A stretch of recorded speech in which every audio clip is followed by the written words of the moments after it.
Bruce Feldman here from Fox Sports and The Athletic on the Rich Eisen Show and his usual Wednesday spot. The College Football Playoff Committee Monday night had the happiest of New Year's, pretty much. Man, they gave last two amazing games. Two amazing games. Yeah, it was.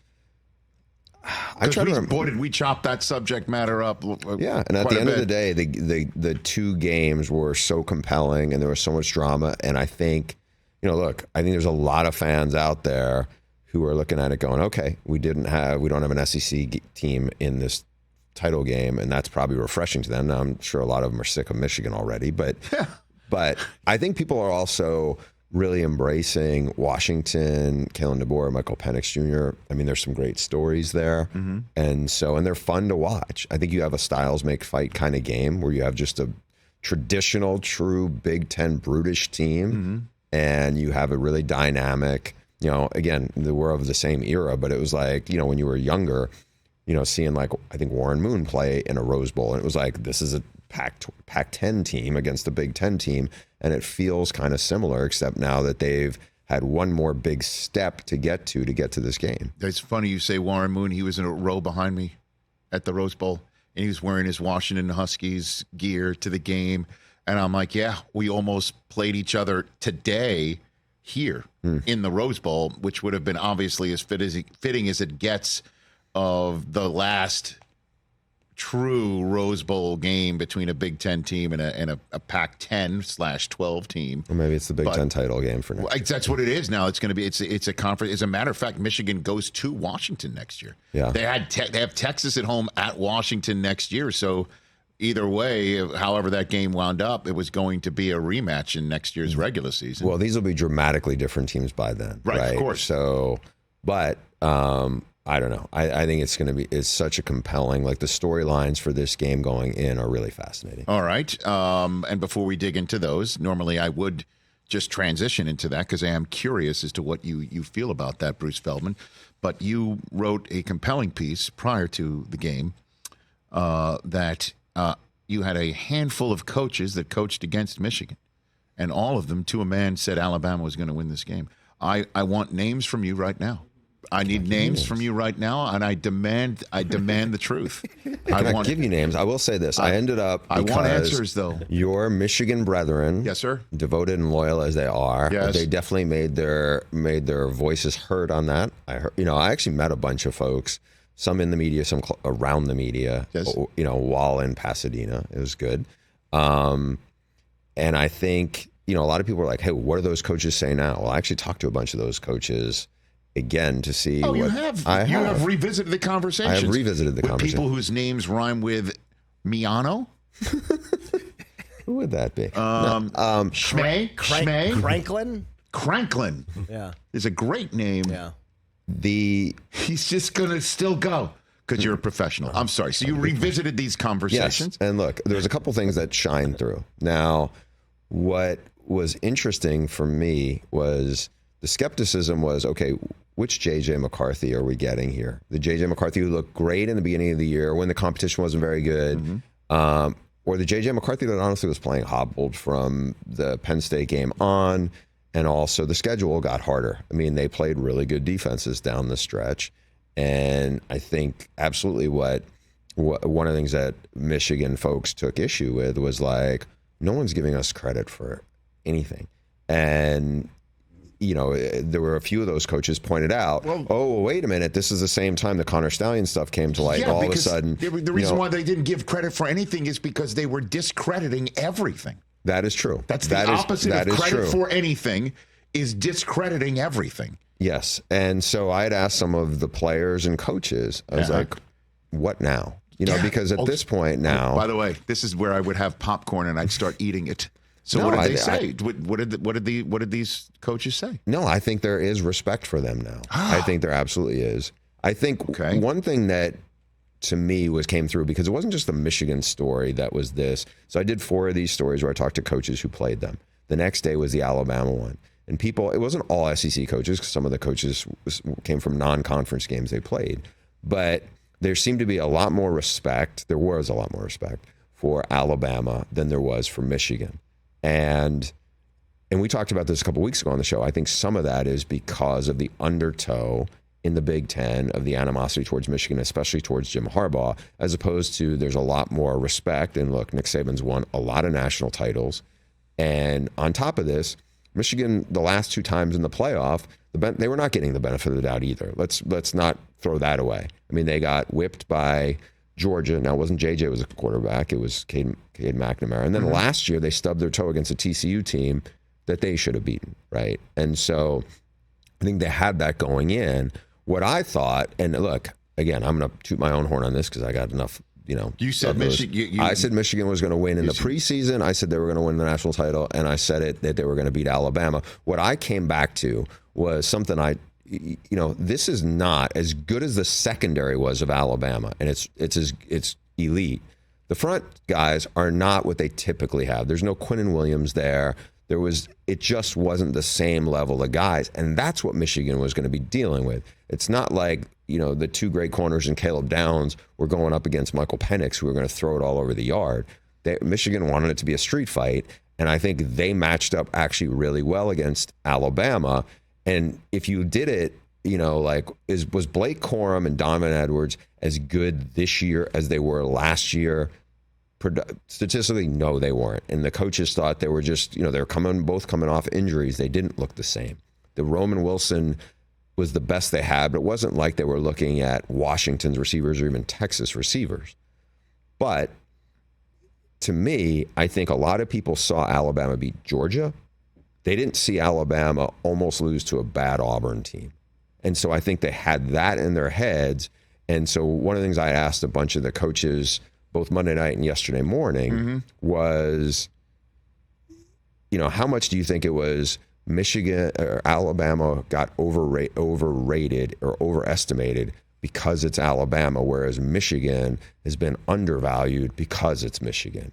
And almost to a man, they all said that's probably true. And because this team has so much experience and so much toughness, that can cover up a lot of other things. And you saw that. They were not good in special teams the other night. Oh, my God. I mean, that almost cost them the game. Which is why I was thrilled for overtime, because you removed the punt game from overtime. Yeah. There was college football, for whatever reason they decided to do that. For a sport that says, let's stop for 3.5 minutes every 6 minutes because we want to take money hand over fist from Dr. Pepper and everybody else and Allstate and Prudential. But when it comes time to finishing this game, let's move it along. We can't just go up and down the field for 10, 15 minutes and keep punting in the game. We gotta shorten it. Like it makes no sense to me, but that's for another day. Bruce Feldman here on the Rich Eisen Show. I want to dig in deeper to the psyche of these individuals who are now seeing the light that I have been talking about with you this entire time, fully understanding that what Connor Stallions was doing is against the rules and all that.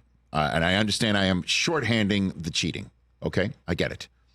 But the entire time I'm seeing teams that Michigan got overrun by Ohio State and Alabama, which is, by the way, they played in a bowl game a few years ago. They smoked Michigan. Yeah. They couldn't stay on the field at the same time against them.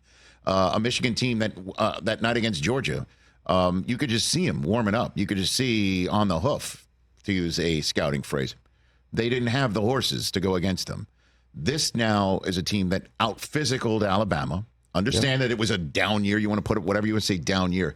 But it doesn't matter. This is the king of the SEC. They beat Georgia. Okay, correct. And they out-physicaled this team with a deep roster and deep players. And the coaching, what Sharon Moore did getting deep in his bag, that first touchdown drive against Alabama, I turned around to Joel Klatt, and I'll say this, this is not giving anything away that Joel wouldn't want to have said, because I turned around to Joel Klatt, who was sitting behind me. Who's seen more Michigan football in person than that guy? Yeah, no media person. right, pretty much. Yeah. And I'm like, when they threw that touchdown pass to Blake Corum and snuck him out, right, for the touchdown pass. Which is a play we've now seen a lot in the NFL, by the way. Correct, but I hadn't seen Corum do that all year. He was deep in his bag. They were breaking every tendency that they had, and that drive that they had to have, because the botched punt, muffed punt, led to a touchdown for Alabama. Yeah. So this is a long-winded setup for saying So we're now these folks who are like, oh, they were cheating. I think I see where you're going. No, they're saying, oh, well, they were cheating. They're now like, oh, they can coach. And they were like, oh, they were cheating. Oh, they're really deep and can play physical football and smart football and timely football in big moments. Oh, Jim Harbaugh actually did hire the right staff after all. Is this where we're at right now? Are we finally arrived at that because you picked the other side of it, which is fine. Like I thought Jesse Minter that's the defensive coordinator, did a terrific job. They got, so to me, the biggest X factor, and it's a quarterback, and we talked about this a couple weeks ago, but like the one big weapon Alabama had, because I think if you match it up, and I wouldn't like totally pick a game based on this way, but if you said, okay, who has the better running backs? To me, definitely Michigan. Who has the better receivers? And if I'm including tight ends, I would say Michigan. Now, it's not a huge edge, but I would say it's still Michigan. I think Michigan has the better offensive line, even without their best offensive lineman, Zach Zinter, who actually couldn't play. But I thought the way they attacked Jalen Milroe and Jesse Minter, what he did, and I talked to him after the game, he was like, we want to play fast. We're going to come after. We send 5, we send 6. The first 6 times Jalen Milroe dropped back to pass, they sacked him 4 times. I think that set a tone for them, and they should have been up probably 14-3 at half. Because they were stubbing their toe like they did against TCU, and that made me feel like, God, maybe this isn't our day again. And I think it was special teams. You had a missed field goal, you had a missed PAT. You had 2 muffed punts, one that almost damn cost them at the end of the game for a safety. The one at the end of the game, by the way, my old buddy Dave Anderson, a former slot receiver in the NFL, had a really interesting, if somebody wants to find him on social media, he was a former punt returner, talked about why that is such a hard situation that they put Jake Thaw, that was the hands team return guy out there. Where it's like, he'll do a better justice than me, but explaining why after you hear it, you're like, why did they put him back there at that moment, given he hadn't been out on the field for like 4 hours? Right. No, I understand that. So I'm glad that, some of these naysayers are seeing the light.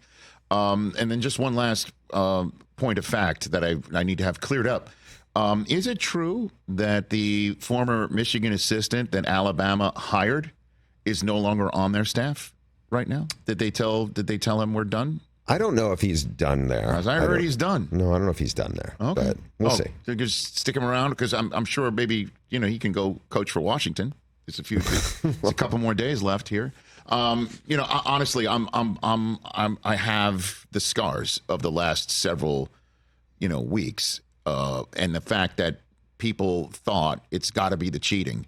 Are we done with that now? Or because there were cheaters that trended, right? You told me this, Chris. The word cheaters trended on Monday night. Sure did. Okay. Are we done with it? Are we done with it? Because I'm seeing lower third. You know what? Rich, topic bars like is there still an asterisk? Are we done with it after this? Yes and no. Okay. We're done with it from this standpoint. I think anybody who is being realistic at this point, because I get this. I see you tweet out story like. I talked to players were fired up as they should have been after the game. Chris Jenkins, Trevor Keegan, Kenneth Grant, a bunch of them, all of them, really, strong quotes coming off the field in the post game. And the players, to me, and a lot of the not Michigan fans were pushing back, with what else are you going to say? They're poking at them as cheaters and whatnot. And I think at the end of the day, it's the players. And the players had, as far as I can, nothing involved in that. You could argue that they had benefited from the insight, but it was like, that isn't the players who did anything. At the end of the day, the players win the games or lose the game. Right. And I think at this point going forward, they beat Ohio State. They made the right plays. They certainly beat, obviously, Iowa. But then they beat Alabama, no matter what. And you want to say, you mentioned the former Michigan assistant, George Hilo, who went back, he broke in and coaching with Alabama. But whatever you want to say, fair and square, whatever, it's like, okay, they just beat the best team in the SEC champs.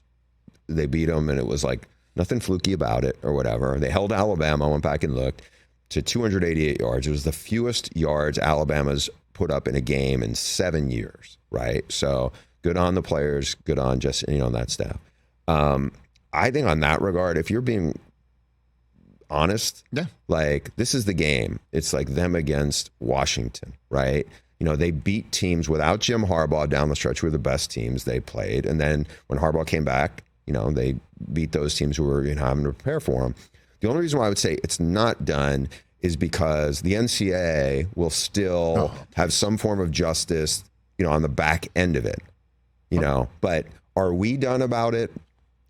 On the field stuff, I think we should be done talking about it. Because I think that's a disservice now to the Michigan players. Certainly, since an Alabama player says at a podium, hey, yeah, they won't let us watch film on an iPad, and everyone goes running off and says, of course, everyone runs off. It must be Michigan. They're afraid of Michigan. Michigan must have hacked their app, and Michigan hasn't been on the same damn app for weeks. Yeah, that was. But you're seeing headlines, you're seeing stories written that it must be a Michigan cheating thing, and it is not. And I can't wait to see the same. I feel like Michael Irvin, same intensity to the media. Yeah. Do not lose the same intensity. I want to see exactly what the hell's going on with this app, even though they say that it hasn't been hacked. I want to know what's going on, who's behind it, and I want to know the names of the people who handed a fully baked investigation to the NCAA that let them run with it. I want that name. Well, you're not done with it. I'm not done with it for the moment, but I'm breathing, and I'm excited for Monday. So before I let you go, you said there's storylines. How do you see the Monday night matchup between Washington and Michigan playing out? I think the biggest challenge is, as good as the interior defensive line of Texas was, and people raved about them,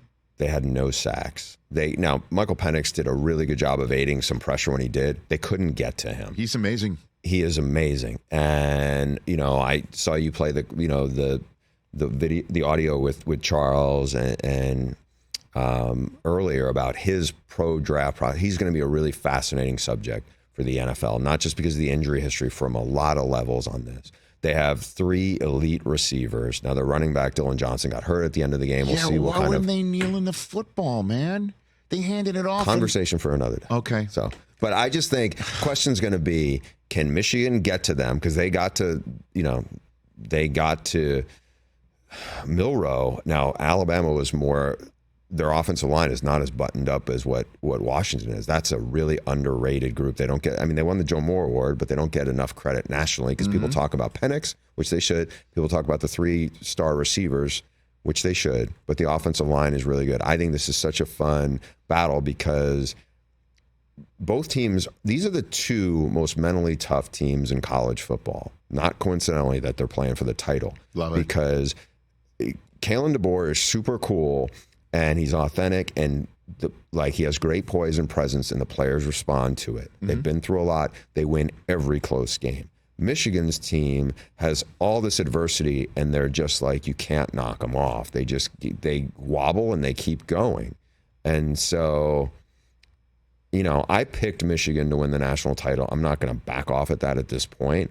I will be interested to see how they slow down Michael Penix Jr. because in a lot of ways, they have a good secondary. Michigan does. One of the coaches I talked to, about this yesterday said they're elite at all 3 levels. That Texas wasn't. Texas was elite up front, but they on the back end they were exposed. Now, one other thing that this person pointed out was you can run on Washington. Texas averaged 6 yards a carry, but they had 2 fumbles. And that cost them, or else they probably win the game. So, I think Michigan's offense will have a pretty big day. What I just wonder is, how do you slow down? How do you slow down? He's so good, man. He's so good, and obviously there's a history. He beat them at Alabama, and that was a long time ago. And he has much better receivers now. This is a way different Michigan team. I know that it's a different Michigan team. I get it. But, it's not like he's never seen the winged helmets on the other side of the line of scrimmage before, which has to count, too. No, he's playing with an insane amount of confidence. Big time. And, he's just, I did a story on him the other day, and he was very candid with me about, how low he was coming out, at Indiana, because he'd been injured 4 times. And, some of the things he had talked to me about, it was at one point he said he scared of getting hurt again. And, the thought of quitting in his head popped in his head, and he wouldn't give up because he's got 2 younger brothers and wanted, the game means too much to him, but he was really rattled. And I think what is going to be fascinating with him going forward is the NFL gets all twisted up in knots with how they're doing the evaluation process. His film is remarkable. And this guy has also faced real adversity and come flying through it. A lot of times, college quarterbacks, they haven't faced real adversity. And then when they hits them, they wilt in the NFL. This guy's actually faced it and come out of it even stronger. I think he's, again, I wouldn't say this to you, but I think he's a guy that when people read and learn about him, of course you would definitely root for Michael Penix Jr. There's no doubt about it. Obviously for 3.5 or 4 hours, depending on how many TV timeouts. And so one last quick question: what does he do with his head in that? In when he doesn't look at field goals, or he sticks his head in that? What is that? Is that where you put the equipment? Yeah, right. It's like equipment sort of shed. Do you know what he does? I will ask him on Saturday. Is he honestly? I'm wondering when he sticks his head in there. What is going through his? Yeah. What is he? Is he praying? Is he talking? I would imagine himself? he would be praying. That's or what some I'm kind thinking. Of positive thoughts. It's just. I wasn't sure if there was a phone in there. Is he honestly? Is he speaking to his coordinator or something? Is there air at that moment? I don't know. He's a really, really deep guy. Yeah. Just like, when I went up to Seattle this offseason and spent time with him, it was a conversation that kind of blew my mind because I just didn't expect him to, he's really connected emotionally, and he is a deep guy, and he has a great bond with Kalen DeBoer and Ryan Grubb, the offensive coordinator. They have a special thing there because remember, as bad as Michigan was, when they had a two win season in the pandemic, this team was 4-8 before Kalen DeBoer showed up and Michael Penix Jr. showed up. It's such a cool story.